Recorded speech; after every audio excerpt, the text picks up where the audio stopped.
서울회생법원에서는 주식 손실금을 청산가치에 반영하지 않는다 알고 계시죠? 그런데 이분은 예외입니다. 왜 그럴까요?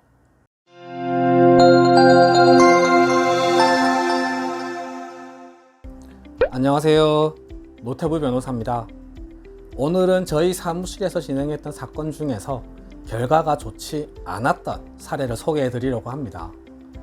저희 사무실 홍보를 위해서라면 결과가 좋았던 사례를 소개해 드리는 게 맞을 텐데요. 그런데 채무자분들에게 꼭 전달해야 하는 내용이라면 결과가 좋지 않았더라도 소개해 드리는 게 맞다고 생각합니다. 이 영상을 보시면서 이 사례에 본인도 해당된다고 생각되시면 상담을 잘 하셔야 합니다. 이분의 경우는 상담 때부터 어려운 점에 대해서 말씀을 드렸습니다. 저희가 보더라도 사실 좀 문제가 있었습니다. 소개해 드리겠습니다. 이분은 채무가 이자까지 포함해서 1억 4천만 원이 넘는 분이었습니다. 월 소득은 320만 원 정도였고 직장도 상당히 괜찮은 곳이었습니다. 직장이 서울이셔서 서울회생법원에서 진행도 가능한 분이었습니다. 그리고 서울은 아니고 대출도 있었지만 집도 소유하고 있던 분이었습니다. 문제는 주식입니다. 이분은 2022년 2월경 집을 팝니다. 집을 팔고 몇몇 채무도 정리합니다. 정리한 채무에는 개인에게 변제한 금액도 있었습니다. 친구에게 변제를 했고요. 그리고 남은 돈이 약 2억이 넘게 남았습니다. 문제는 이때 정리하지 못한 채무가 더 있었다는 겁니다. 1억 정도의 채무가 남아 있었는데요. 그런데 이분은 이 채무를 갚지 않습니다. 주식 투자를 시작합니다.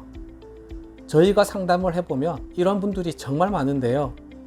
처음에는 주식 투자를 해서 돈을 법니다. 그러다 점점 큰 금액이 들어가게 되고 손실을 보고 결국에는 대출까지 받아서 주식에 또 투자하고 다시 실패하는 시스템입니다. 결국 이분은 집을 판 시점으로부터 7개월이 지난 2022년 9월경에 저희에게 개인회생을 의뢰하셨습니다. 자, 주식입니다. 이분은 직장이 서울이셔서 서울회생법원에서 진행하실 수 있습니다. 서울회생법원에서는 주식 손실금을 청산가치에 반영하지 않는다 알고 계시죠? 그런데 이분은 예외입니다. 왜 그럴까요? 그 이유는 집을 팔고 나서 돈이 있었고 그 돈으로 채무를 갚을 수도 있었는데 갚지 않고 주식 투자를 했기 때문입니다. 서울회생법원은 전국에서 채무자에게 가장 유리하게 개인회생이 진행되는 법원입니다. 주식 코인 관련 손실금은 청산가치에 반영하지 않고 있습니다. 그런데도 이분의 경우는 서울회생법원에서 일부 금액을 청산가치에 반영하고 변제기간도 60개월로 늘리라고 했습니다. 우선 보존명령 보여드리겠습니다.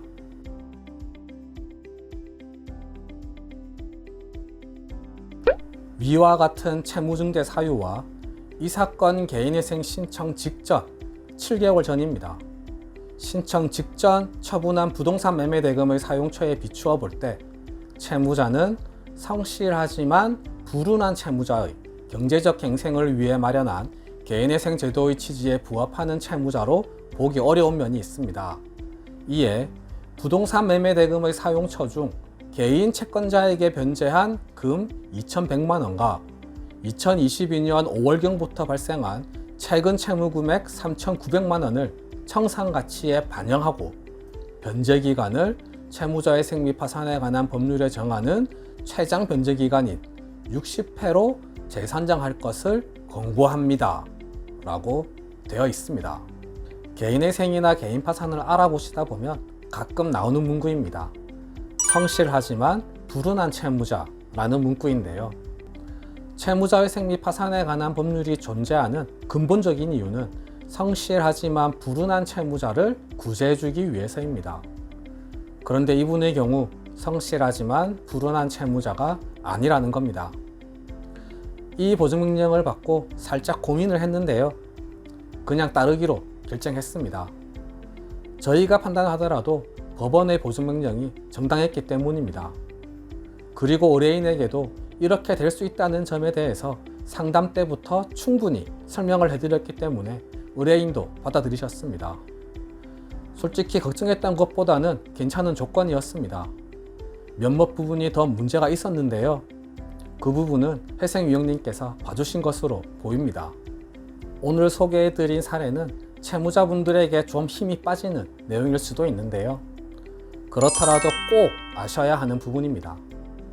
만약 서울회생법원은 주식 손실금을 청산가치에 반영하지 않는다는 얘기만 듣고 탕감받을 수 있겠다는 생각으로 개인회생을 신청하셨다면 크게 실망하실 수도 있습니다. 저희 의뢰인께서는 처음부터 객관적이고 정확한 상담을 진행하셨기 때문에 어느 정도 예상을 하셨고 각오를 하셨기 때문에 수월하게 받아들일 수 있으셨습니다. 네, 오늘 준비한 내용은 모두 말씀드렸습니다. 궁금하신 점이 있으시면 댓글에 남겨주시거나 전화주세요. 최대한 친절하게 상담해 드리겠습니다. 이상 노태우 변호사였습니다. 감사합니다.